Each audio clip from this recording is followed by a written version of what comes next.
मौजूद रहेंगे। कैसी ये बैठक है, क्या कुछ रहने वाला है? नहीं, राष्ट्रीय अध्यक्ष जी ने लखनऊ में बुलाया है ये बैठक 11 बजे से। हम लोग अभी वहीं जा रहे हैं। अब वहां से बैठक होने के बाद आपके किसी प्रश्न के उत्तर देने की स्थिति में हो पाऊंगा। कयास पर कोई बात करना मुनासिब नहीं। एक दुखद घटना जो इस समय पूरे देश में, उत्तर प्रदेश में बहुत ही चिंता और चर्चा का विषय बनी हुई है, वो है धर्मपीठ के शंकराचार्य स्वामी अभिमुक्तेश्वरानंद जी के साथ जो मौनी अमावस्या के शुभ मुहूर्त के अवसर पर परंपरागत ढंग से वो स्नान करने जा रहे थे और उनको रोका गया और कहा गया कि आप बग्घी में जाएंगे। सतुआ बाबा से नहीं पूछा गया। उनकी हर गाड़ी अलाउ हो जाएगी।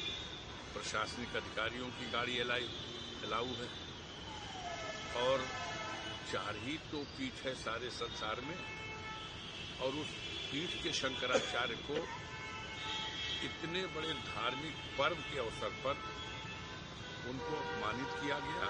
उनके तमाम साथ में जो लोग संत थे, महात्मा थे, तपस्वी थे, डांडी साधु थे, उन सबको मारा गया, घसीटा गया, बुरी तरह से अपमानित किया गया। ऐसा लग रहा था जैसे पहले से ये लोग मन बनाए हुए थे, पूर्वाग्रह से ग्रसित थे। मुझे ऐसा लगता है कि उनका जो वो आंदोलन है कि गौ को राष्ट्रमाता का दर्जा दिया जाए भारत में, तो इससे आहत है ये सरकार, तो इस डिमांड से आहत है।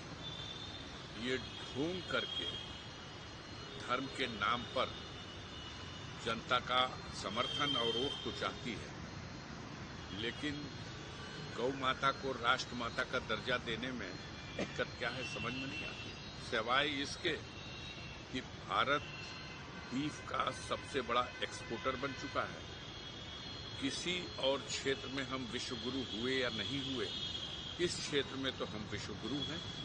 एक तरफ हम कहते हैं हिंदू राष्ट्र की बात और दूसरी तरफ कहते हैं कि बीफ की मांग करने वालों के साथ इस तरह का क्या कहा है स्वामी जी ने? यही तो कहा, बंद करो ये सब ढकोसला।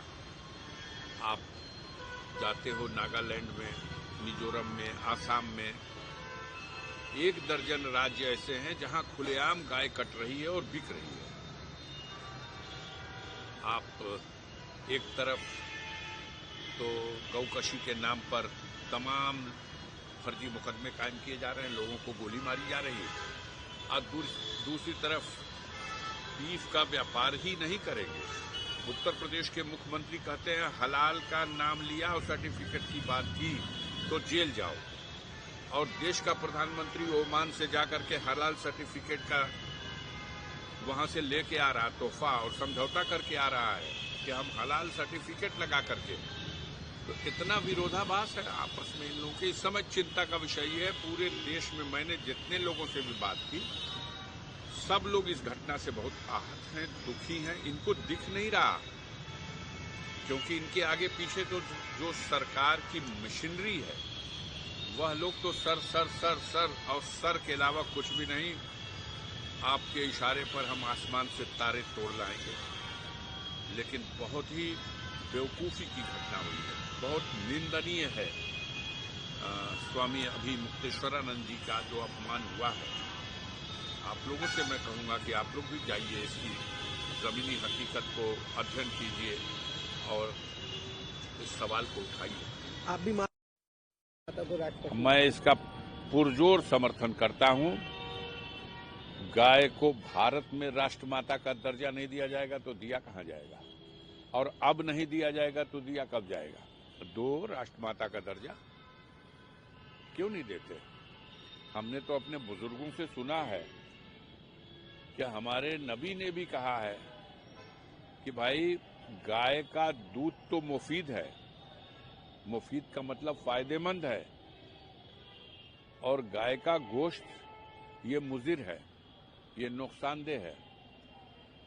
तो हर्ज क्या है भाई?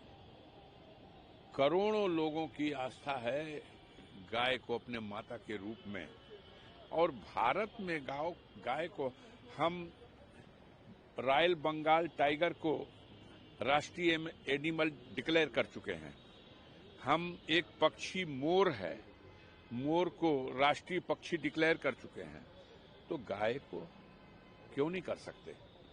स्वामी अभिमुक्तेश्वरानंद की इस डिमांड का, इस मांग का मैं पुरजोर समर्थन करता हूं, और आप लोगों से भी कहता हूं कि इस देश में ऐसे सवाल जो लेके आए और आज उससे चिढ़ के सरकार ने उनके साथ जो दुर्व्यवहार किया है, तो आप इन सवालों को उठाइए। जनता में बहुत बेचैनी है, आक्रोश है। एक आखिरी सवाल है सर, मणिकर्णिका घाट पर भी अपने गुनाह को छुपाने के लिए उन लोगों ने कहा कि, और मुकदमा भी कायम करा दिया कि ये AI जनरेटेड है।